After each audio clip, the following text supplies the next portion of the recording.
And this specific webinar, our first HubSpot webinar of 2021, concerns the HubSpot CRM for B2B growth. And this is actually right out of our sales and marketing alignment playbook. So getting into things, before really getting into the agenda of our webinar here, we just want to start with this. Flawless Inbound, what we are, what we do. I know a lot of people in the audience are familiar with us, but for those who are, we are a business transformation accelerator organization. Now, I know digital transformation is a buzzword used by many people, a lot of companies now in 2021, because it's a transformation that a lot of organizations are going through. But to us, what it means is creating a strategic competitive advantage in different levels of the organization.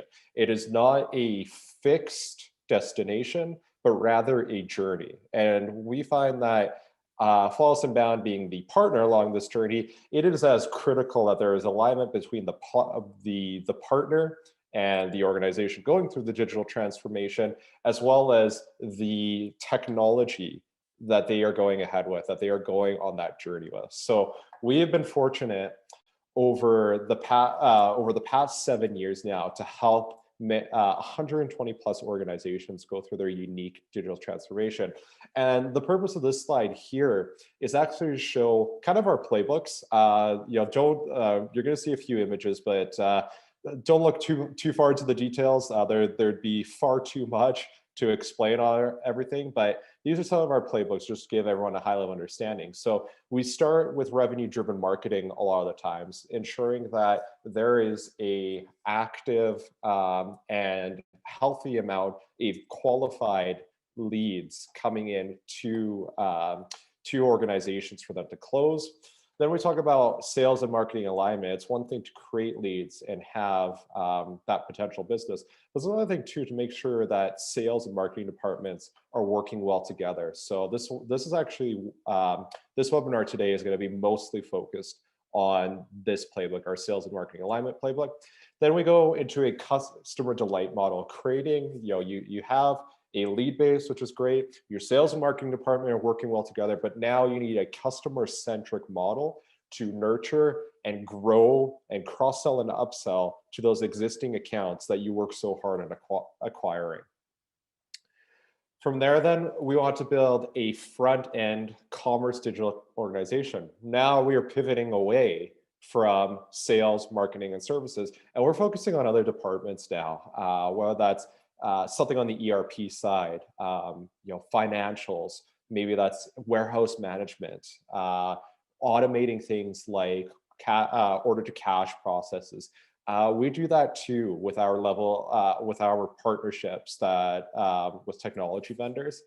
And lastly, again, now connecting all the dots and having a holistic system about unified leadership and customer expertise, connecting all the parts together. That is one of the final stages of digital transformation. But as we said, it's a journey, not a destination. So you get to that stage and you continue growing and growing within it.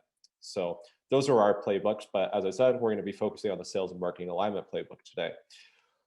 Over the past 7 years, we have learned a lot, and we've learned a lot by working with so many organizations across Canada and the United States, anything from software as a service companies to managed service providers, IT companies, to home builders, construction organizations, wholesale distribution. These are the areas that we have a lot of expertise in, and we've learned we have some scars on our back, but for the most part, we have been able to help these organizations get to their to a level of digital transformation that they've always desired. So these are some of the companies we've been fortunate to work with.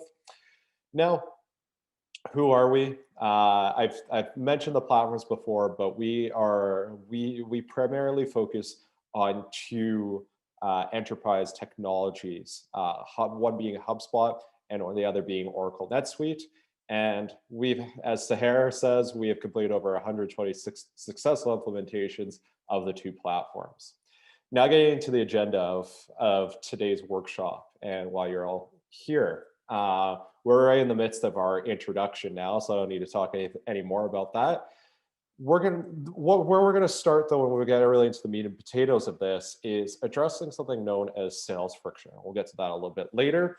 Then talk about 9 specific sales processes to automate. How do we create frictionless sales environments and align them with what marketing and other departments, maybe even customer service, are doing within the organization. We'll do some closing remarks and takeaways. And as I said, we'll have a Q&A session at the end. Sahar and I are going to be monitoring the chat while we go through this presentation. But if you do have any questions that maybe come up on a specific slide that we're on, feel free to put them in the Q&A or in the chat, and we will answer those and actually try and answer them while we're still on that slide. If we don't get to them, rest assured we will address them at the very end. So, introducing your presenters, I've been talking a lot, but my name is Max. I'm an inbound consultant here for Flawless Inbound. I am working out of Edmonton, Alberta, Canada, where it is freezing cold right now. We have avoided the cold weather for some time, but suddenly this week it has finally found us. So I'm inside in my warm house. Normally I'd have ton of sweaters and blankets on right now, but for the purpose of looking presentable for this webinar, I have decided to put on a collared shirt. And with me here is Sahar, our Chief Revenue Officer, and I think he wants to say a couple of things to everybody. Yeah, so I want to say, first of all, Max, thank you, and thank you everybody for joining today. I hope you get good value out of the session today. I'm actually part of the Flawless Inbound team as well, and we have now teams in Vancouver, Edmonton, Alberta, and Ontario, and very quickly, hopefully, we're launching in the US as well. So for our US clients, we'll have presentation in the US. Looking forward to a very engaging session. I will make sure to monitor the chat as Max is presenting. Max, back to you. Great. So here's a good segue. I was talking about how cold it is here in Edmonton. So before getting into what is sales friction, we're wondering, how do you keep warm during Canadian winters? And the answer to that is you create friction, right? You rub your hands together. I mean, it's a really cheap, free way to do it. I mean, there's better ways, but this is one tip, especially for those joining us from the United States who may not have experienced a Canadian winter before. This works really well. Now, why did I even put this in the presentation? Well, because we're talking about a different kind of friction. This is a metaphor for sales friction, which is we define as anything that interrupts the flow of the sale. That could be something administrative, it could be something in a process, in a workflow, in even the overall general framework of the organization that impairs salespeople from doing the thing that they should be doing more than anything else in the organization, and that is selling, being in meetings, and closing opportunities. So as you can see, Batman, his friction in this scenario is this very realistic shark that we've seen that he seems to have a lot of problems with, but we promise by the end of the presentation, Batman is going to have a frictionless process climbing up that ladder there. So what are some examples of sales friction? As I've said, it's something that impairs people from doing salespeople from doing their jobs, and we're finding that through inside sales research that only about 35% of a salesperson's job is actually spent selling. And 27% of salespeople are spending an hour more data entry a day, a lot of administrative work, right? And that is what's eating up the bulk of their time and not allowing them to maybe create as much opportunity or closing enough revenue for the organization. So we're looking from a time allocation standpoint. We see that administrative tasks and general follow-ups are taking up greater than 25%, can take up greater than 25% of a salesperson's day. So the focus then of this webinar today is, what can we do from a technology and a playbook standpoint that is actually going to allow the salesperson to reduce the amount of time spent between those two columns there, reduce that time, and then allocate that newly saved time back into what we want them doing, and that's sales. So let's get into that. The first thing for what we want to do to help a salesperson sell more, right? This is really addressing that general follow-up, is to create something called build sequences. Now within HubSpot, a sequence, what you're looking at here kind of looks like an email template, and you're not, if that's what you think, you're not far off, but this is an email template on steroids. And what do I mean by that is that we have some programmable logic to a business logic to make this a far more efficient resource for a salesperson to use. So what do I mean? As you can see, we have an email template here that has some contact properties so it's already pre-built. It'll extrapolate contact properties from the HubSpot CRM and actually send off a automated email queue to that person. However, what did it's not simply a template, as I said. With the logic that we've said, we can enroll whoever we want from a contact resource management part of our sales automation platform, enroll them in these sequences that they get one email template for the purpose of prospecting, maybe an introduction.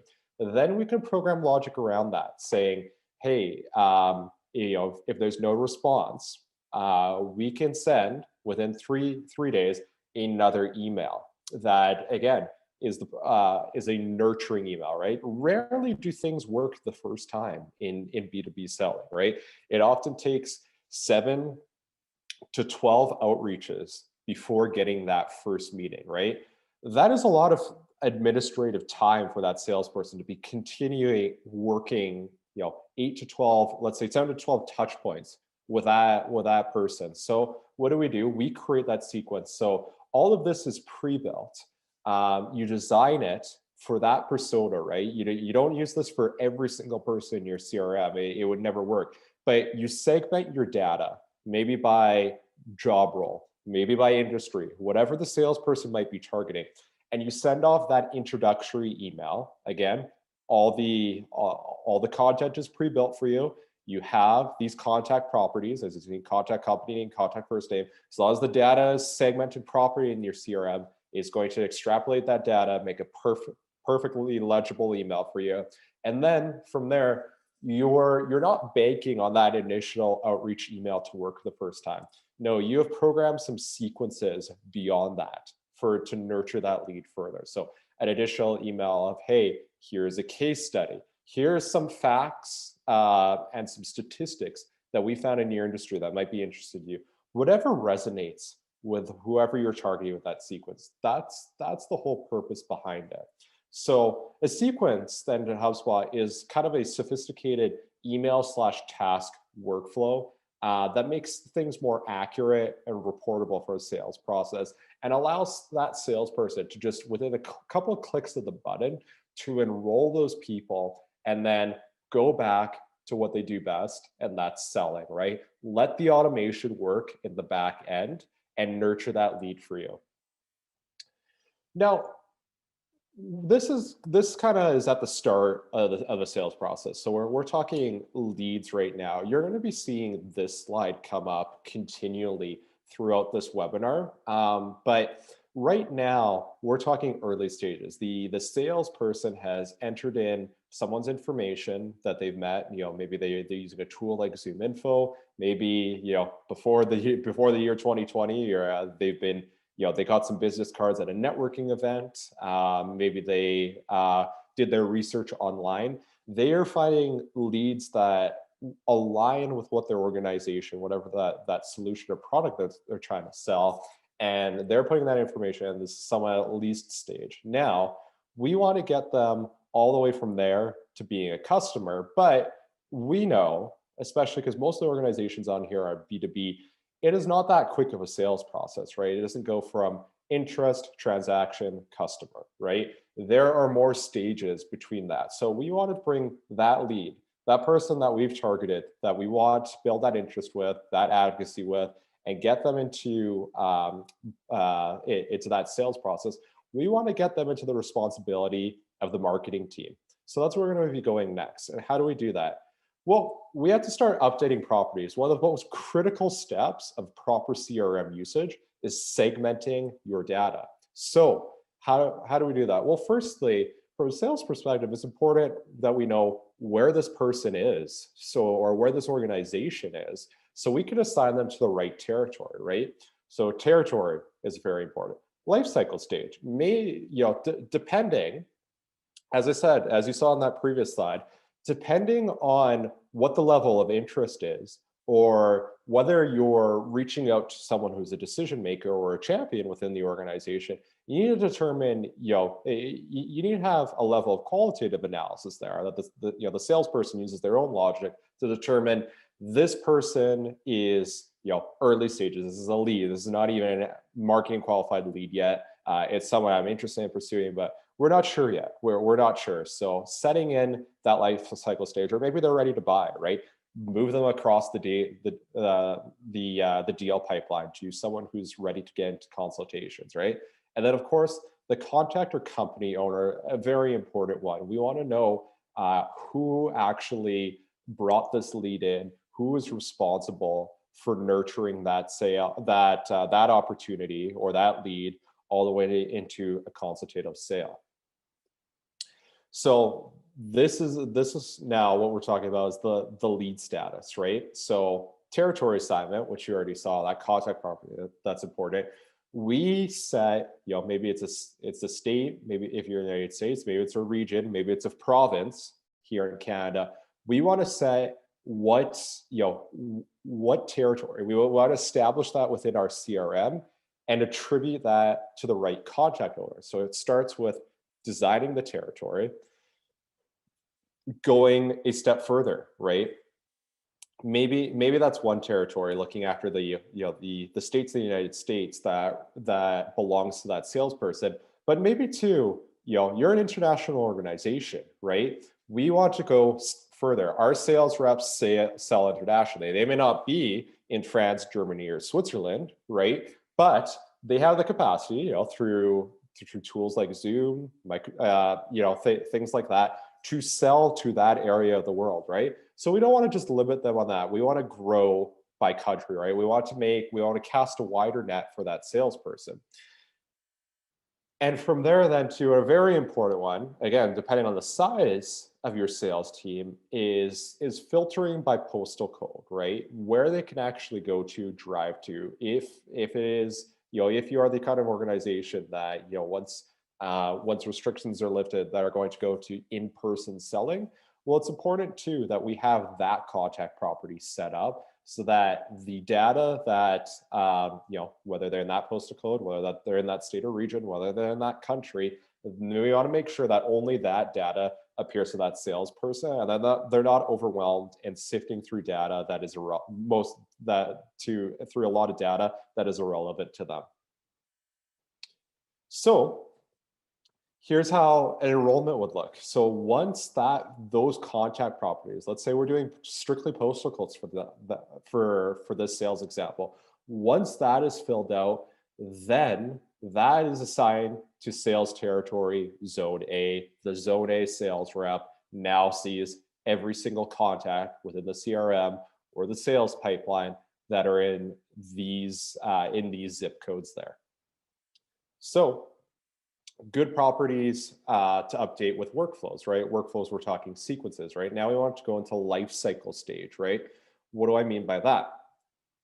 This is bringing someone from lead status to marketing qualified lead, doing a handoff. So that person is the marketing team's responsibility and no longer the sales team's responsibility. So how do we know when something's the marketing team's responsibility using automation?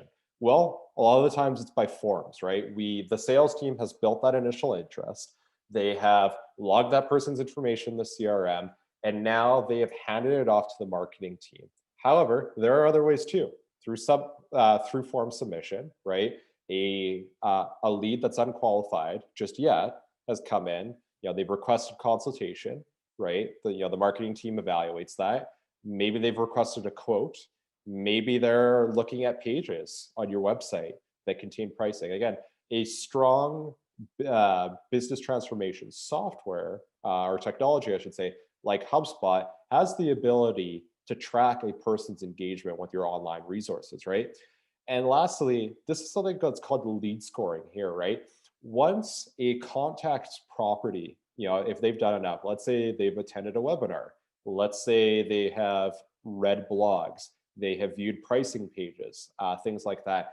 Once their lead qualification score has gone above 135, again, whoops, that number could be just about anything, depending on how qualified you want your leads to be before handing them off to the sales department.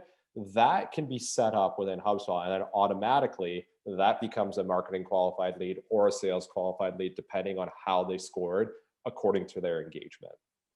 Hey, Max, can I add a couple of of points here? So one of the things I know you mentioned sequencing in the beginning of the presentation today.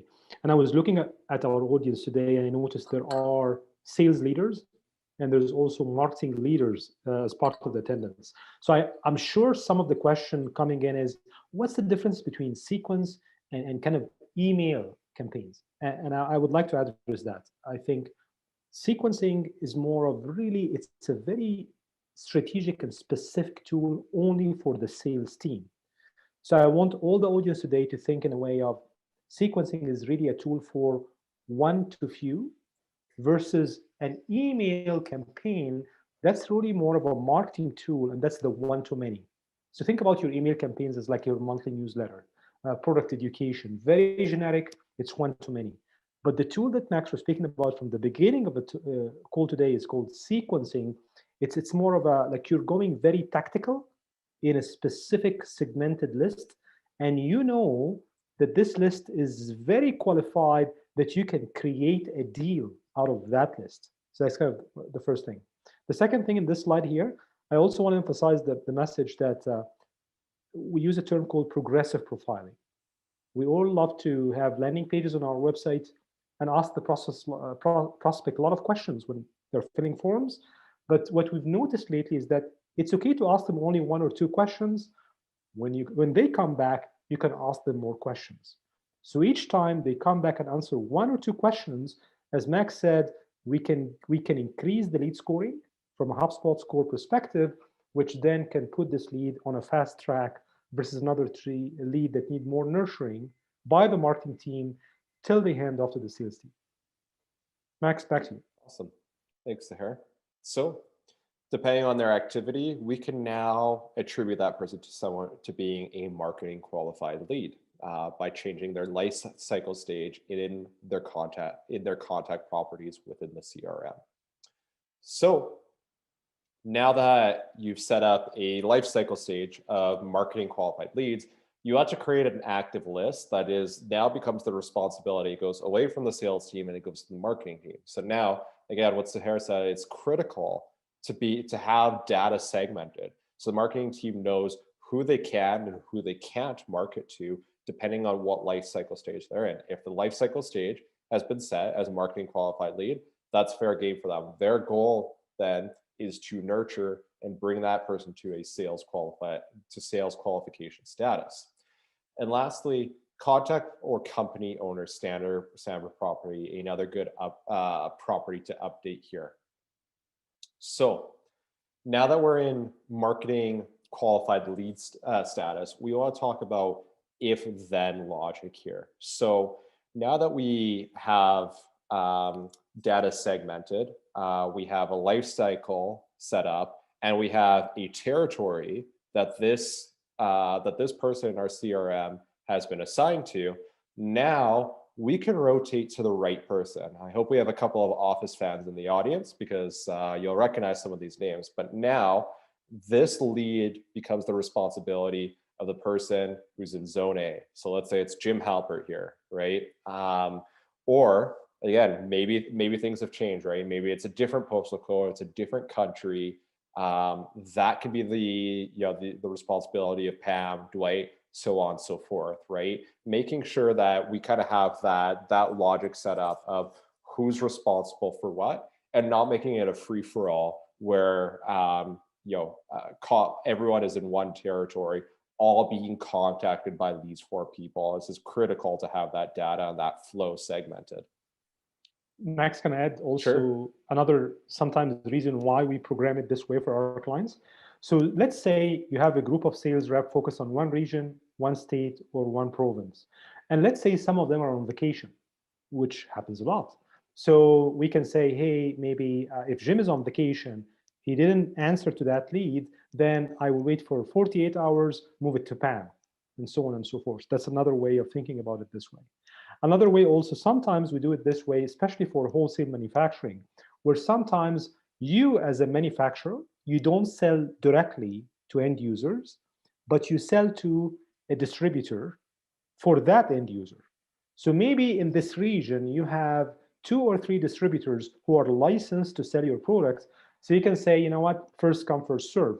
First, I'm going to give the sales to my first distributor, Jim. Jim is not interested, then I'll move it to Pam or to Dwight or to Phil. So there can be multiple reasons why we kind of really use this tactic in programming your CRM. Max, back to you.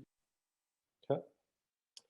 Now, this really expands logic now. Now we have life cycle stage, marketing qualified lead, zone A, zone B, zone C, zone D, right?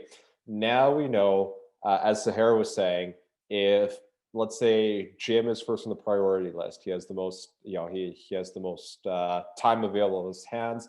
That's who the lead is going to go through first. But then let's say Jim did not respond within 24 or 48 hours, however, whatever allowance you want to put for that salesperson, well, then we don't just let that lead sit there and die and not get reached out to. We rotate it to the next person, to Pam, to Dwight, to Phyllis, right? Same goes for zone B. Again, a lot of enterprise organizations, you have extra coverage in your sales territories, or maybe you're a small mid-sized organization. You can also set this up as, if someone's on vacation or too busy, to rotate to an available salesperson, maybe outside of that territory. That logic is programmable within HubSpot. And the task here provides a notification. It's not just arbitrary. It creates a notification that, hey, this lead has been assigned to you now. You have 48 hours to reach out. Please do so. Please do so, or it's going to rotate to the next person. Now, lead rejection is an important process because while leads can come in a variety of ways into a sales pipeline, there needs to be a level of qualitative assessment by a human, right? To see, does this lead actually fit our industry customer profile? Can they afford us? Looking at all the factors that a salesperson would use to qualify whether this is a good opportunity or bad.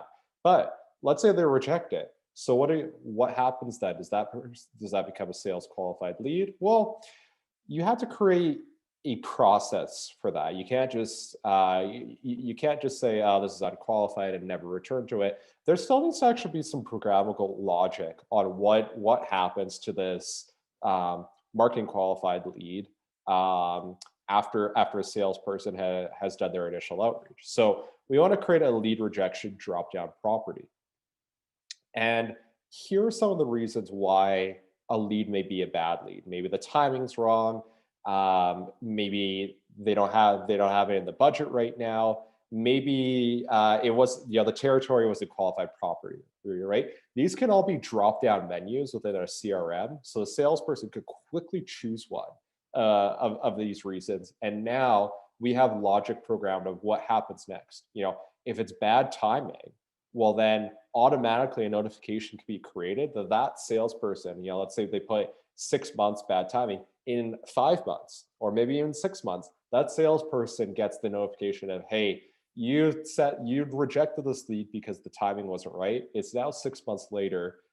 Here's your automated reminder to reach out to that person again and see if they're sales qualified now.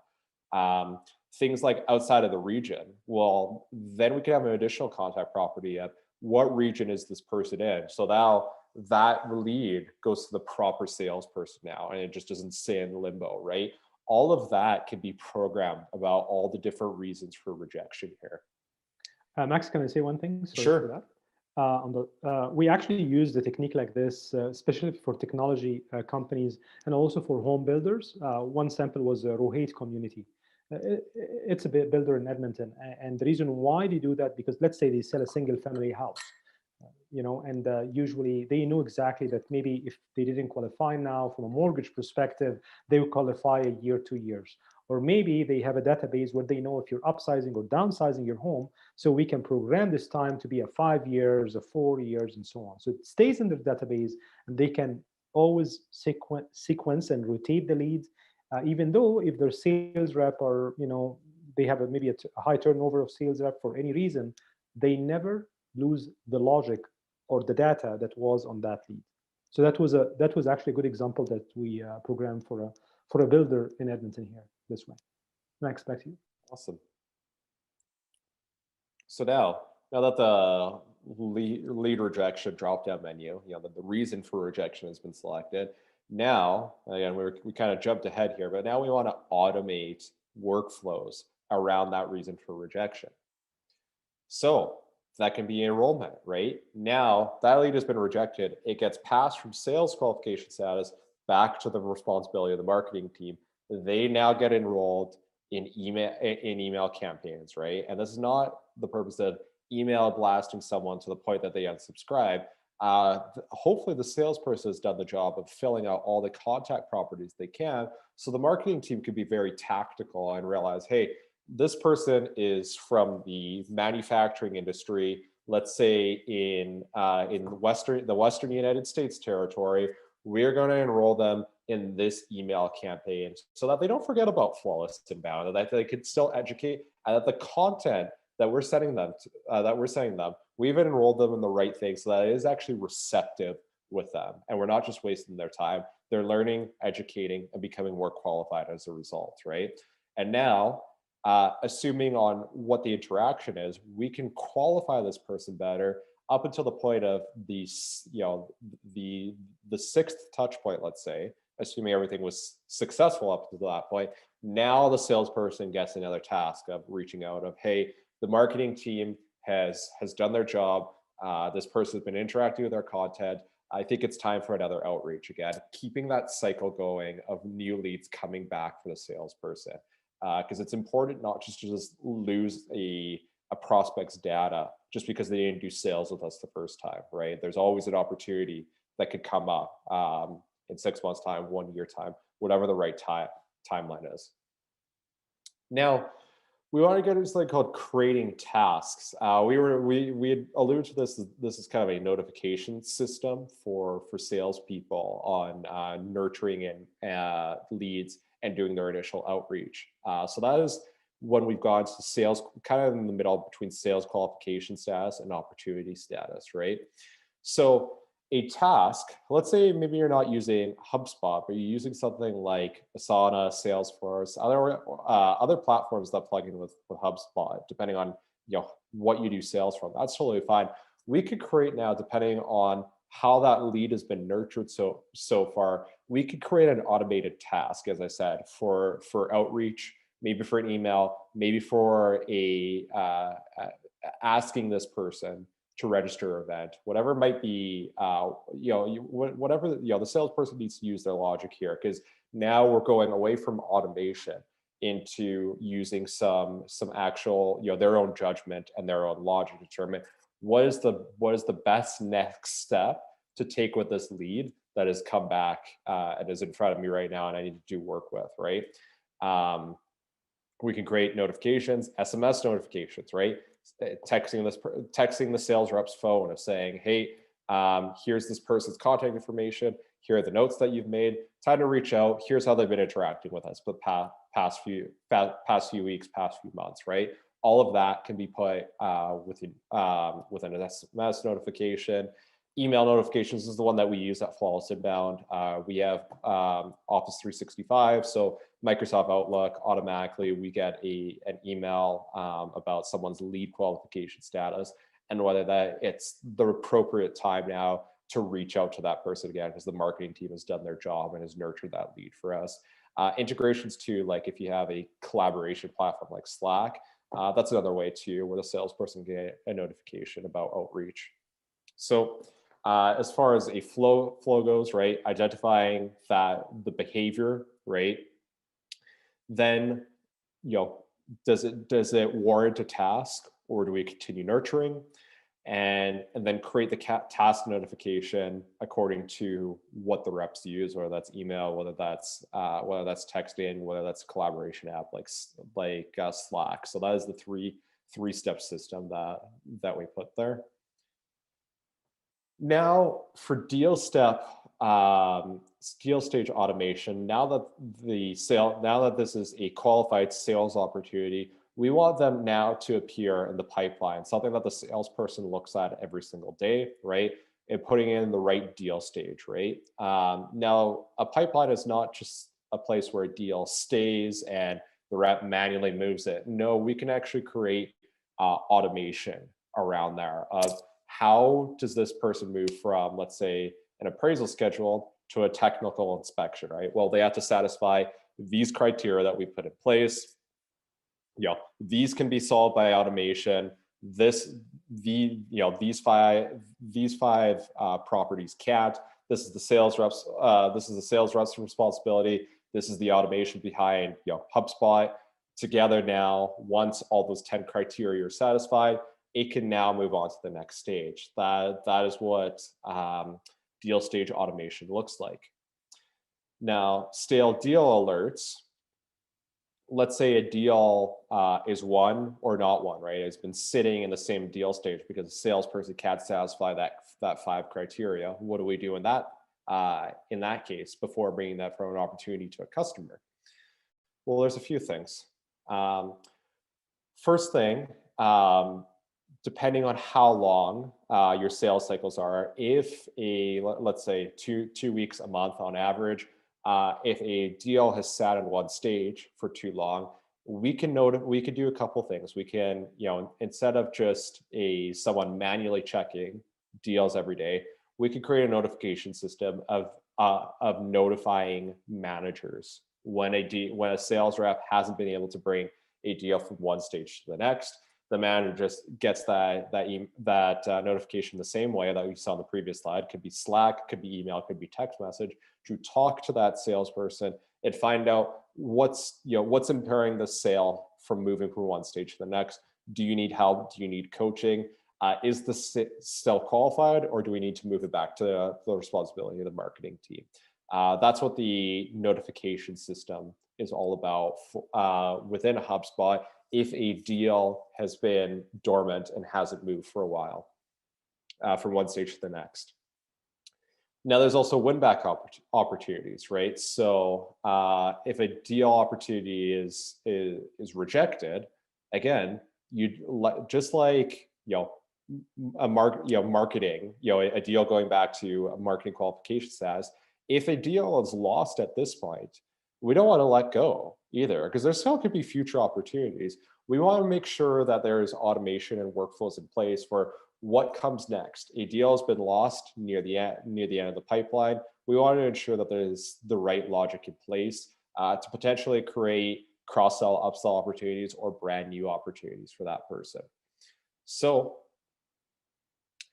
we set a closed loss reason within HubSpot. The salesperson says, hey, in this case, Dunder Mifflin, a competitor, provided a steeper discount than we could. So we lost the competition. We saved that.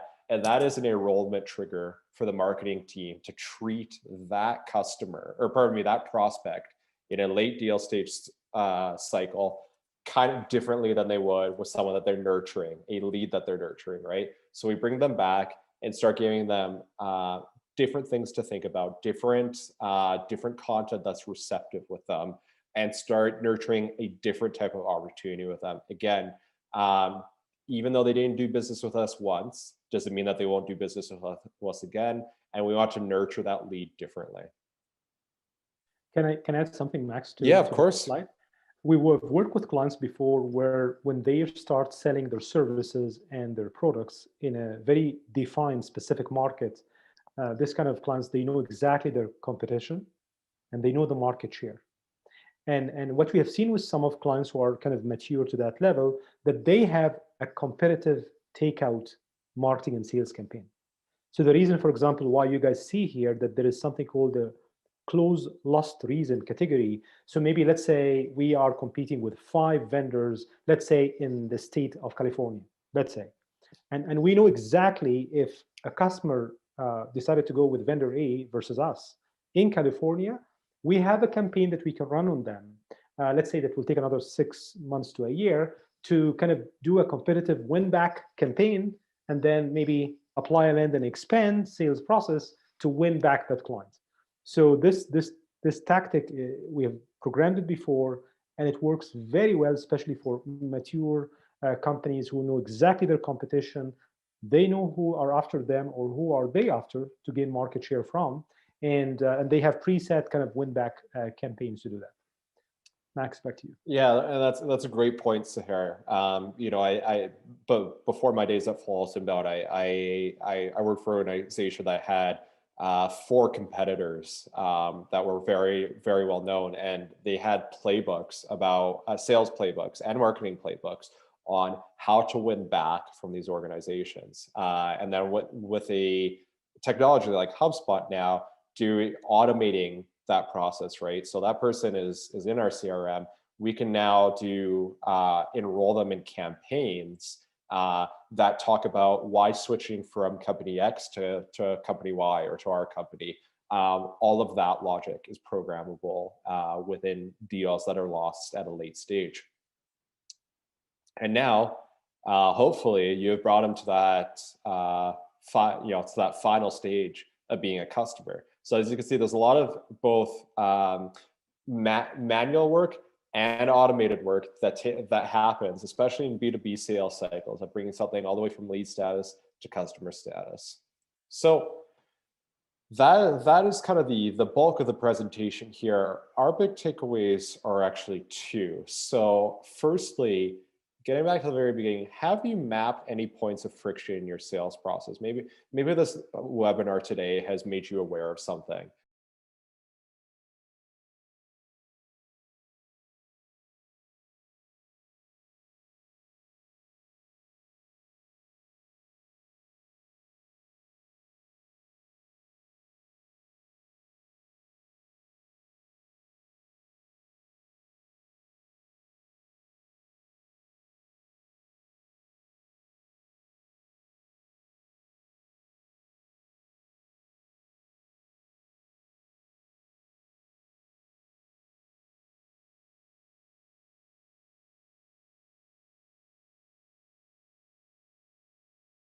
Of, hey, we're having problems between our marketing qualifications process to our to our sales qualification status, or when leads are sales qualified, they're not being closed at a rate we're happy with. Maybe we need to work backwards, right? Reverse engineer things and qualify and do better with our qualification. These are all points of friction that we've talked about today. There's a whole lot more between each of those customer life cycles that you saw in the previous slide, right? So what can be solved with automation? What can be solved with manual human intervention? And secondly, HubSpot, as you've seen, I think there's a misperception that HubSpot is strictly a marketing automation platform. We've hardly talked about marketing today, and it is a robust CRM and sales automation platform that can really grow into your full enterprise growth platform. So it's something, if you're already a HubSpot user, connecting all the different parts between marketing, sales, customer services, this is integral to make sure you're getting the max ROI on HubSpot. So please evaluate your own dashboards and see, are you actually using every single feature that we've talked about the CRM or the sales functions within HubSpot. So Harry, you want to say something? Yeah, well, I just want to add a couple of comments as well, Max, here. So I know also maybe some of the members today on the call are evaluating different CRM platforms to start with. And we have been helping organizations actually in the past to do a fair evaluation. If you are maybe comparing HubSpot CRM with, let's say, Microsoft Dynamics or Salesforce or Maximizers and other platforms, one of the things we have seen is that they're all great platforms. But one of the things you need to be very aware of before choosing a platform is how much will it cost me to implement and to train my team. And what we have seen with, at least with the HubSpot platform, the implementation is very cost effective versus building a CRM that can give you 500,000 things, but it will cost you a lot to customize it for that as well. The last thing I just want to share is I usually love to engage in speaking and training events. So I know there's a couple of people from Vistage today. So welcome to the Vistage team. There's some of them are kind of CEO peer groups. We're actually always part of Vistage, and we do a lot of training and speaking with the Vistage member, either in the US or Canada. So more than happy to connect with teams offline if you guys want us to run specific sessions like this with your Vistage and CEO peer groups as well. Max, back to you. Awesome. Now, one thing that we want to offer, especially for the community on here using HubSpot, is a portal review. We talked about a lot of automation, a lot of workflows today. So we are more than happy, especially with all the features introduced in HubSpot's inbound conference this year, that you're using your HubSpot portal to its full optimal potential. So we do this all the time. If this is something you'd like to take advantage of, it's a no-charge service. Our team will sit down with yours and have a look at the back end of your dashboard and see where you can have more automation, where you need human intervention, where is your data segmented properly for things to work, for functions to work within HubSpot. All of that is available. We had a question actually too about the recording of this this workshop. You guys will be getting the recording usually in about 3 or 4 business days is when we send them out. There'll also be a link to book that, book this portal review with either myself or with John, who is my counterpart working in Vancouver, BC. We'll be happy to do this with you. So make sure to look out for that email. And make sure your tech stack is ready for 2021 because as we've seen, especially with last year, it's integral to be able to distance sell well and do far more selling over platforms like Zoom, HubSpot, Salesforce, whatever it may be, than in person face-to-face sales. Now, why am I leading you to a PowerPoint slide with a race car? Well, at Flawless Inbound, we get asked a lot about what does an engagement look like with us? And we like to use the metaphor of a race car because with a race car, while there's the driver in the car that's important, there is also a full team supporting them from different capacities. And in our engagement model, we love our acronyms here, but we have a kind of a triple P method, right? And that stands for people, playbook, and platform. So our people, we have a full team supporting you, whether that's on HubSpot, Oracle, NetSuite, whatever your digital transformation needs may be. There's always a team supporting you. We have a playbook, whether it's revenue-driven marketing, whether it is sales and marketing alignment, whether it is ERP side, ERP warehouse management functionalities, whatever it may be. We have, again, we showed the 6 playbooks at the very start. So all of those. And then of course the platform. We represent 3 enterprise business transformation brands in HubSpot, NetSuite, and Vidyard. We've handpicked these because they support they all play well, really well together. So you can have that full digital transformation journey that we're talking about. And secondly, they all have different levels of expertise of helping out different departments, different job roles, do certain things better in digital transformations. So this is what our, from a HubSpot engagement, just kind of paint a picture. This is what the team supporting you would look like. You have a team of 6 or more always working with you throughout your journey, whether that's a project engagement, whether that's on a retainer where we're working with you for many, many years.